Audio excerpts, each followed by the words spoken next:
Hey everyone, welcome back to the Logan Cabinet Shop. I'm Bob Rosieski. Thanks for joining me for another episode of Hand Tools and Techniques. So today we're going to continue the work on the legs for our tea table by laying out and chopping some mortises. But before we get to that, I just want to go over a brief summary of what we did in the last episode to get to this point for anyone who may not have seen the last episode yet. So we started off by transferring our template to the pattern stock. Once we had the template transferred to the pattern stock, we sawed out the pattern using a tenon saw and a turning saw. We then smoothed and faired the curves with a spoke shave, a chisel, and a file. And then we began preparing the stock for the legs with a foreplane by planing across the grain to remove the cup and the board. We switched to a triplane and planed diagonal to the grain to start bringing the board into flat. And we used a pair of winding sticks to check the face for twist. Once we located the twist, we removed the twist by planing corner to corner with the triplane until the winding stick showed that the face was flat and free of twist. We then planed one edge straight and square to the true face, starting with the foreplane and finishing with the triplane until the edge was square to the face. Once we had the square edge, we marked the reference faces and we laid out the rip cut with a marking gauge. We ripped the board, flipping occasionally to maintain a plumb cut. Once the board was ripped, we planed the sawn edge of the second board straight and square, again using the foreplane and the triplane. With two 4-foot long blanks prepared, we drew a square line across the end of the board to reference the pattern off of. We aligned the pattern and we traced the pattern on adjacent faces, aligning them ankle to ankle on each of the faces. We added additional length to this stock for the knee block, and then later I went and cross-cut the legs to length. So here's where we are now. We've got 4 leg blanks with 2 faces square to each other. We have the leg pattern drawn on the 2 adjacent square faces, aligned inside corner to inside corner or ankle to ankle, as we discussed previously. We've got extra stock left on the top end here that's going to be used later for the knee block. In addition, this additional stock is also going to be helpful for protecting the end of the mortise when we start mortising these legs.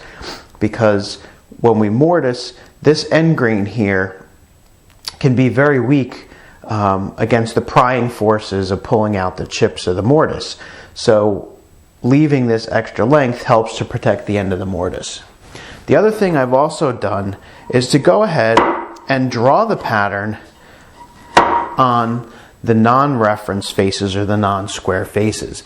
Now this is just for reference for later when I start sawing the pattern out.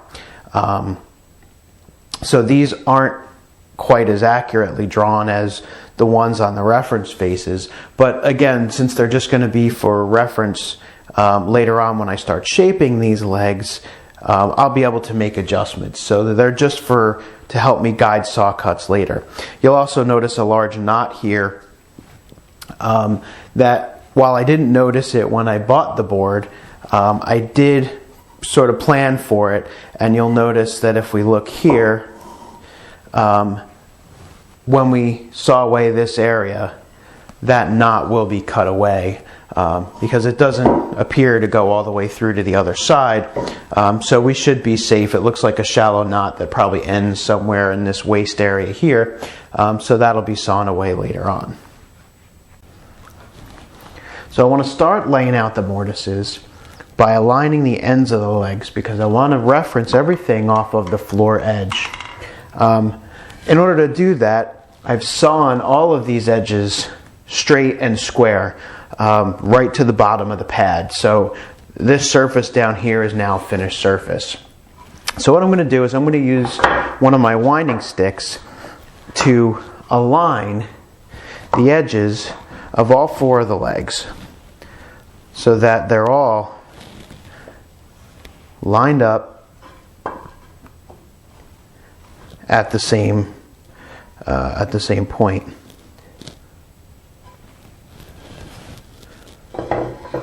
From here, we can start to lay out the mortises.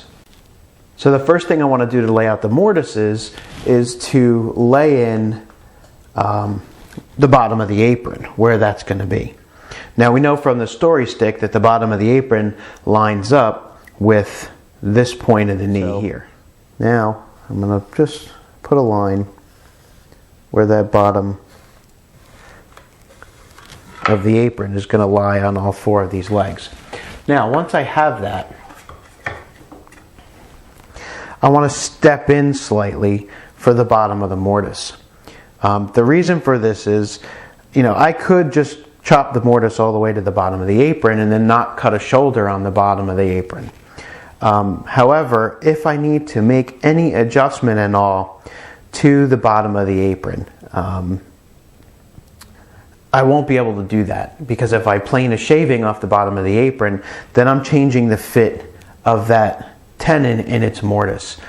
So I want to leave a shoulder at the bottom.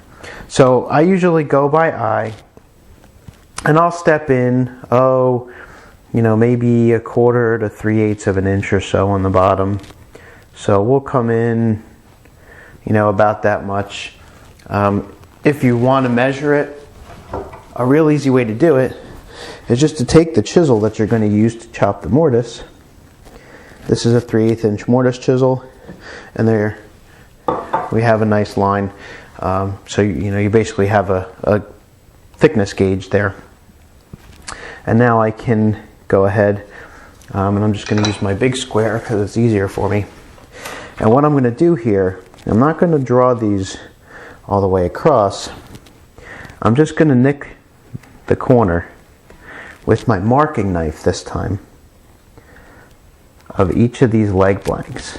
Just nick in the corner, because this is then going to allow me to transfer that tenon height to each one of these leg blanks. So then I can move these aside because I have that established. I can go ahead and establish the height of my tenon. Okay, now I nicked the corner here. So I'm going to go ahead, I put the knife in the line, I move the square to the knife, and I'm just going to lightly scribe where the bottom of that mortise is going to be, because it may change slightly. Now I'll nick the inside corner here to transfer it around to the other reference face. And again, make myself a light scribe for the bottom of the mortise. Now, you'll see that I will only ever reference my square off of one of these 2 faces, and that's one of the reasons for squaring these 2 faces to each other. These become my reference faces. And I always, when I build a table like this, like to reference off of my joinery faces, or any other project really for that matter. I want to reference off of my joinery faces, and that's what I'm doing here. So we're going to go ahead and finish the layout on the rest of these legs, and then we'll move on to the mortise width. Okay, the next step is I want to lay out the mortise width. Now you can do this in one of 2 ways. You can use a mortise engaged, such as this model here that has 2 pins with an adjustable slide so that you can change the distance between these pins, and you would just set that distance to the width of your mortise chisel and then move the fence to set the offset. I also have a gauge like this that has sets of pins set to my mortise chisel, and these are permanently set so that I don't have to worry about setting the width of the pins. All I have to do is worry about setting the fence. Now, what I want to do is to think about how I want this final set up in the final table. So in the end, I want the apron to be flush to the front of the leg here. So what I'm going to do is I'm going to step back slightly for the tenon, but I'm only going to cut 3 shoulders when I cut this tenon. There's no reason for us to cut a shoulder on the inside of the tenon, and this is going to make fitting later easier, because with only a shoulder at the front and the bottom and a haunch at the top, all we're going to have to worry about is fitting that front shoulder nice and tight, and we'll get a good fit there. We won't have to worry about fiddling with shoulders in the back. So I'm figuring that the final width of the apron is going to be somewhere in the neighborhood of 13/16 to 7/8 of an inch thick, because that's about how thick 4/4 stock comes down to when you hand plane it. So I know I've got a 3/8 inch mortise, and let's say we've got a 7/8 inch thick apron. So 7/8 minus 3/8 is 4/8, or a 1/2 of an inch. So what I want is for the front of that front wall of the mortise to be a 1/2 inch stepped back from the front of the leg. So an easy way to do this is just to take your folding rule, and we'll mark off a 1/2 inch step back with our awl. We'll make a little mark with the awl or your knife. Then I can take my gauge, and again, I'm going to be running this gauge off of the reference face or the joinery faces. So I take my gauge and I'm going to set my farthest pin right in that mark. So I set the farthest pin of the gauge, the outside pin, in that mark. Then I can slide the fence right up to the stock, and now I know I have my mortise in the right position. So I can scribe that mortise right up to the top of the leg. Now, we're not going to be chopping the mortise through all the way to the top of the leg. We're going to be chopping a haunch at the top. We'll talk about that a little bit more later when we get into actually chopping the mortise. But basically the haunch is there just to provide a little bit more twisting resistance in such a wide apron. So let me darken these in, and you can see now where our mortise is going to be chopped. So I'll darken these just so you can see them on the camera here.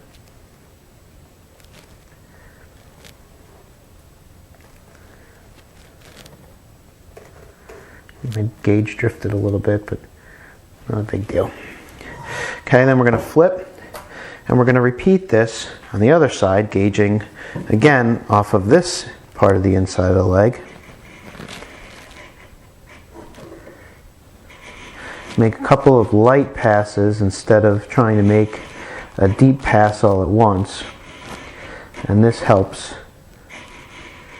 to keep the gauge from drifting. Again, I'll darken these in.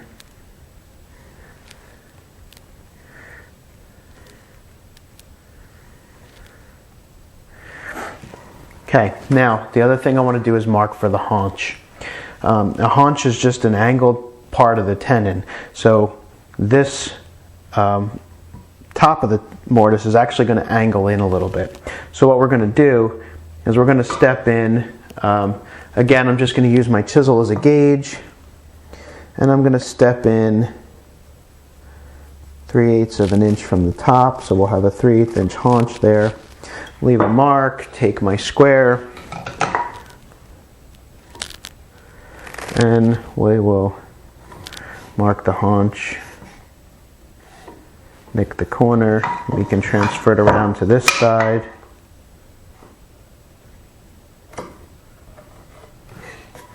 Mark the haunch there. So now there's the haunch. On this side again, here's the haunch. Now all of this material in here is going to come out. The part that I'm Xing out right now up to the bottom of the haunch will be a full depth mortise. This section here, which I'm just going to label with an H, that's the haunch. And that's not going to be a full depth mortise. That's just going to be a small portion of the tenon that'll be angled to fit in this area to give us a little bit more support against twisting. So now we can go ahead and mark out the rest of our legs before we go ahead and start chopping the mortise. So with the mortises laid out, I'm going to go ahead and chop them out. I'm using a 3/8 inch mortise chisel that is going to make a 3/8 inch mortise. Mortises are on adjacent faces, and I start, doesn't matter which side you start with, but what I want to keep in mind as I chop the first mortise is I want to chop no deeper than the top of this mortise here. And the reason for that is if I chop this mortise to full depth all the way down to the bottom, because these two mortises are going to intersect each other, they're going to meet each other inside that leg. If I chop the first mortise all the way through to meet this edge of the second mortise before I chop this mortise, it's going to leave the bottom of this mortise unsupported as I'm chopping it. And that just leads to breakout inside the mortise as I'm chopping the second mortise, and that weakens the inside of the leg. So instead what I'm going to do is I'm going to chop the first mortise only to the depth of where this side of the mortise starts. And then when I chop the second mortise, I will chop the second mortise all the way to the bottom of the first mortise, and that will complete the intersection. So I like to start in the middle of the mortise, or about the middle of the mortise, and I'm standing right to the end of the leg. So I am in line with the chisel. What this allows me to do is make sure that my chisel is not twisted, and it also allows me to check the chisel for plumb left to right, so that I'm making sure that my mortise is going to be square to the face of the leg. So once I have the chisel lined up plumb and not twisted, I'm going to go ahead and make a chop. Now I'm going to come in from the other side for my second cut, lean the chisel slightly away from me. Again, I'm still making sure it's not twisted, and I'm still making sure it's plumb, and I'm going to chop again and pull out a V-chip. So now I've got a chip that's shaped like a V, and I'm probably about, maybe a 1/4 inch or so deep. So I'm going to do this again, and I'm going to widen and deepen that V.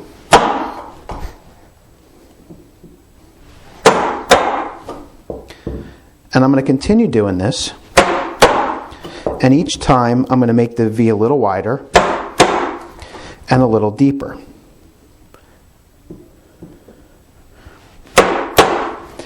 And I can pry out the chip as it starts to fill up that cavity. So I'm going to continue to do this, making this center section a little bit wider and a little bit deeper each time, again until I get to the top edge of the second mortise.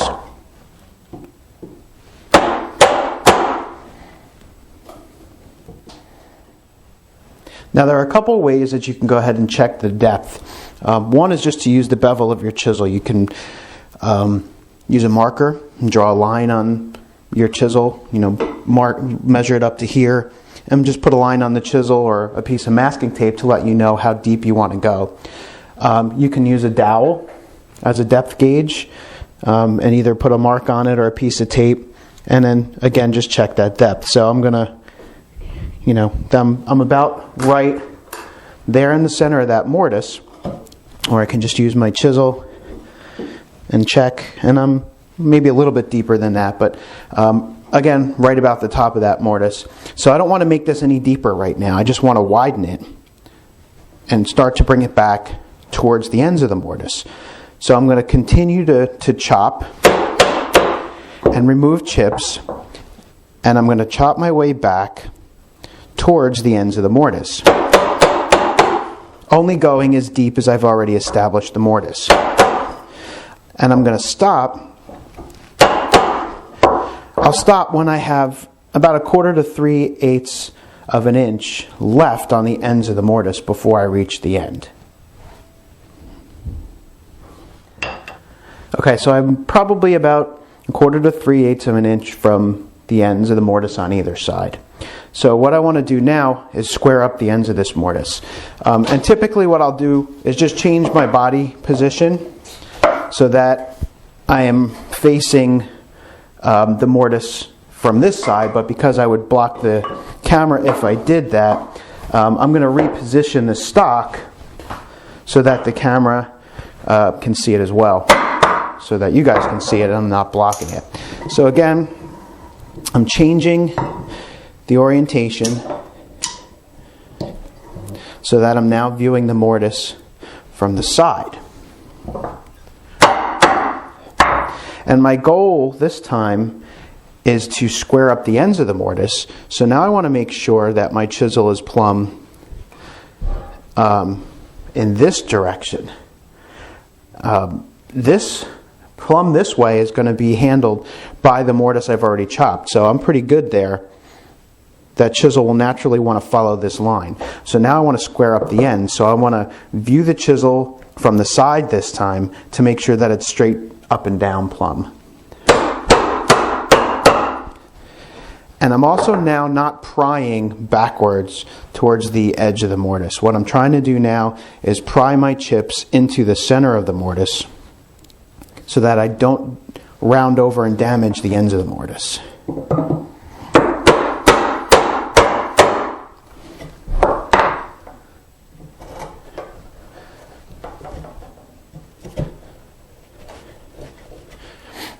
And the last cut on each side should be with the chisel right in the knife scribe that we made when we were laying out the mortise. And that will ensure that the mortise is exactly the right size and nice and plumb on the ends.